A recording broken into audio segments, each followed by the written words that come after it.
Praise the Lord everyone. आओ मैं आपके लिए रोज़ की रोटी जो हमें daily Bible course apostle Anku Yusuf Narula ji द्वारा दिया जाता है, उस वचन को पढ़ती हूँ। रोमियो 1:1-15। पौलुस की ओर से, जो यीशु मसीह का दास है और प्रेरित होने के लिए बुलाया गया और परमेश्वर के सुसमाचार के लिए अलग किया गया है, जिसकी उसने पहले ही से अपने भविष्यद्वक्ताओं के द्वारा पवित्र शास्त्र में अपने पुत्र हमारे प्रभु यीशु मसीह के विषय में प्रतिज्ञा की थी। वह शरीर के भाव से तो दाऊद के वंश से उत्पन्न हुआ और पवित्रता की आत्मा के भाव से मरे हुओं में से जी उठने के कारण सामर्थ के साथ परमेश्वर का पुत्र ठहरा है। उसके द्वारा हमें अनुग्रह और प्रेरिताई मिली कि उसके नाम के कारण सब जातियों के लोग विश्वास करके उसकी माने, जिनमें से तुम भी यीशु मसीह के होने के लिए बुलाए गए हो।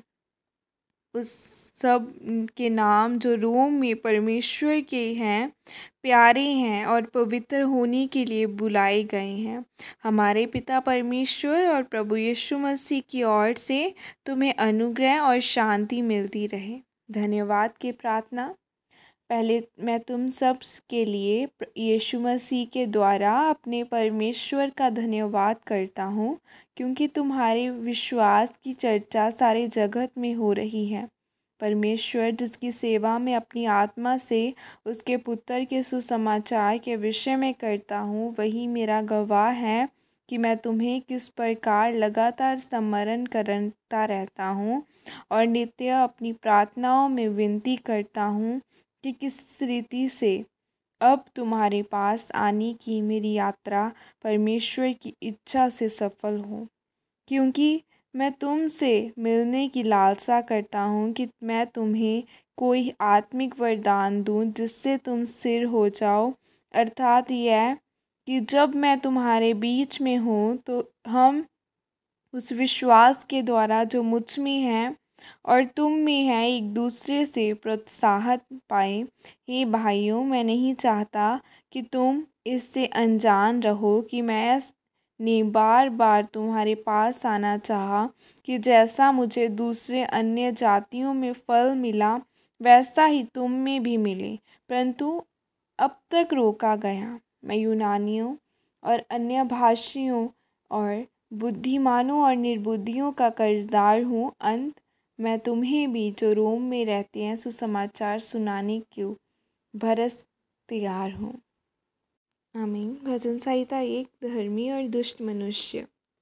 क्या ही धन्य है वह पुरुष जो दुष्टों की युक्ति पर नहीं चलता और न पापियों के मार्ग में खड़ा होता है और न ठट्ठा करने वालों की मंडली में बैठता है, परंतु वह तो यहोवा की व्यवस्था से प्रसन्न रहता है और उसकी व्यवस्था पर रात दिन ध्यान करता रहता है। वह उस वृक्ष के समान है जो बहती नालियों के किनारे लगाया गया है और अपनी ऋतु में फलता है और जिसके पत्ते कभी मुरझाते नहीं। इसीलिए जो कुछ वह पुरुष करे वह सफल होता है। दुष्ट लोग ऐसे नहीं होते, वे उस भूसी के समान होते हैं जो पवन से उड़ाई जाती है। इस कारण दुष्ट लोग अदालत में स्थिर न रह सकेंगे और न पापी धर्मियों की मंडली में रहेंगे, क्योंकि यहोवा धर्मियों का मार्ग जानता है, परंतु दुष्टों का मार्ग नष्ट हो जाएगा। पहला शमूएल 1:1 उसकी 1 से लेकर 28 आयत तक मैं आपके लिए पढ़ती हूँ। एल्काना और उसका परिवार शीलो में एप्रैम के पहाड़ी देश में रामातैम मुसोपीम नगर का निवासी एल्काना नामक एक पुरुष था। वह प्रेमी था और सूप के पुत्र तेहू का परपोता, एलूहो का पोता और योराहाम का पुत्र था। उसके 2 पत्नियां थीं, एक का नाम हन्ना और दूसरी का नाम पनिन्ना। पनिन्ना के तो बालक हुए, परंतु हन्ना के कोई बालक न हुआ। वह पुरुष प्रतिवर्ष अपने नगर से सेनाओं के यहोवा को दंडवत करने और मेलबलि चढ़ाने के लिए शीलो में जाता था।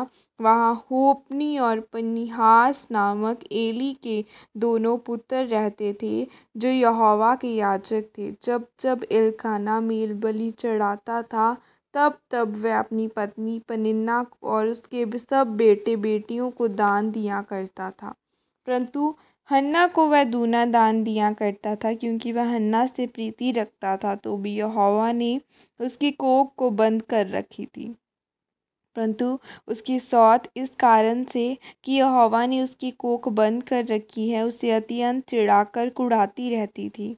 वह तो प्रतिवर्ष ऐसा ही करता था, और जब हन्ना यहोवा के भवन को जाती थी तब पनिन्ना उसको चिढ़ाती थी, इसीलिए वह रोती और खाना न खाती थी।